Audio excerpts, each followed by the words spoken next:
Bem, meus queridos, a gente teve uma aulinha então hoje sobre vetores, não é isso? Tomara que o Polaco me perdoe, acabei de descobrir que não era minha aquela aula também. Vocês não comentem nada com ele, tá? Se eles perguntarem pra vocês, vetores, o que? Vetor, o que é isso? Nem sei do que se trata. Me deram Física C e Física D. Eu quero fazer uma aula de Física C e uma de Física D. E gostaria que nessa aula, além de eu poder explicar essas duas aulas que tem na tua apostila de cada uma das físicas, que de repente a gente já pudesse, em loco mesmo, fazer uns exercícios. E aí a gente passa uma tarefinha dessas duas aulas e isso é finito. O negócio é o seguinte, na Física C, nós vamos começar a trabalhar com eletrodinâmica, cargas elétricas em movimento, é isso que nós estudaremos. Já na Física D, hoje nós vamos começar o estudo de ondulatória. Só para manter a ordem, então, vamos começar pela Física C. Eu sempre me desafio a tentar lembrar qual é o número da aula que eu estou dando, né? Essa é a nossa segunda aula, certo? Na aula 1 eu só me apresentei, né? Então, aula 2, Física C, estamos no Gênios. Então, olha só. Do que nós somos feitos mesmo? Está faltando uma bandeirinha? Do que nós somos feitos mesmo, meus queridos? Somos feitos de quê? Massa. Essa nossa massa é composta de partículas chamadas átomos. Esses átomos têm duas estruturas básicas. Núcleo bem pequenininho, onde moram prótons e nêutrons. Prótons positivos, nêutrons neutros. E gigantesco comparado com o núcleo, a eletrosfera, onde estão os elétrons orbitando, né? Essa é a ideia de átomo.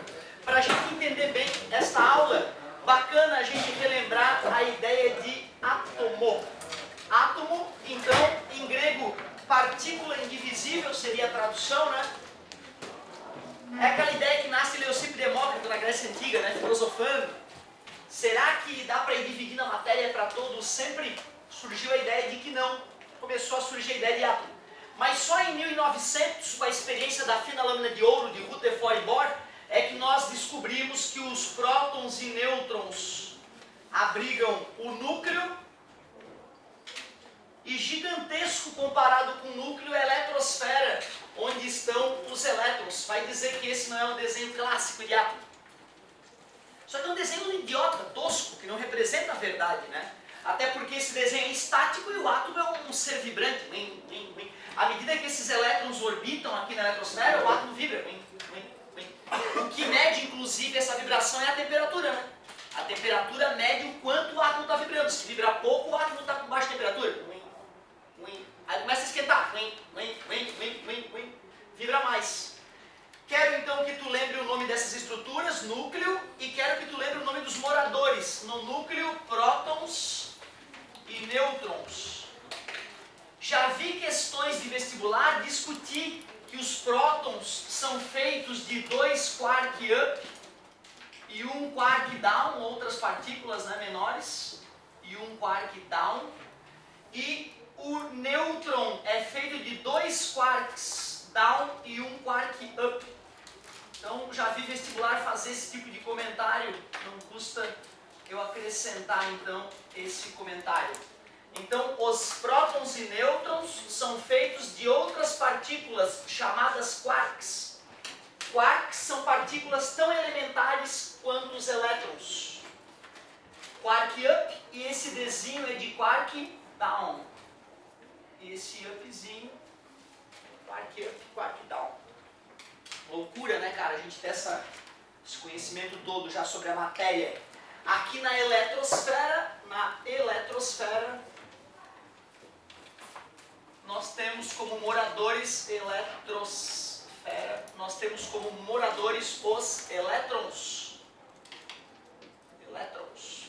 Elétrons negativos, prótons positivos e nêutrons carga zero, neutro, o nome dele de estudo.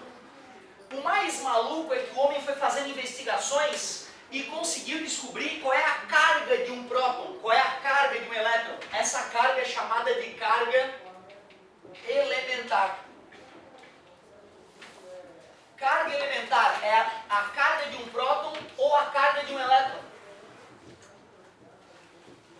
10,6 vezes 10 na menos 19 Coulomb.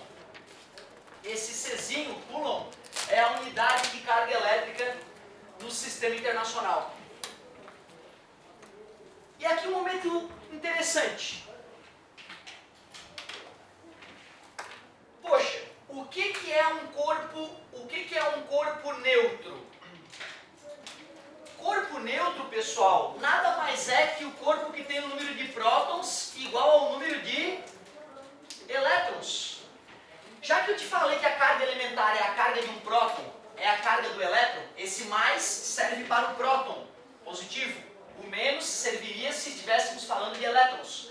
Eles têm o mesmo módulo, sinais opostos. Se eu somo a carga de um próton com a carga de um elétron, dá zero. Por isso que o corpo que tem o número de prótons igual ao número de elétrons, ele é chamado corpo neutro. Para um corpo ser positivamente carregado, ou seja, um corpo positivo, a gente está dizendo que ele tem um número de prótons maior que o número de elétrons. Não quer dizer que ele não tenha cargas negativas dentro de si, ele tem, só que a soma das cargas dá um resultado positivo. E já o corpo negativamente carregado, ou popularmente negativo, um corpo negativo, significa que o número de prótons é menor que o número de elétrons, ou o número de elétrons é maior que o número de prótons.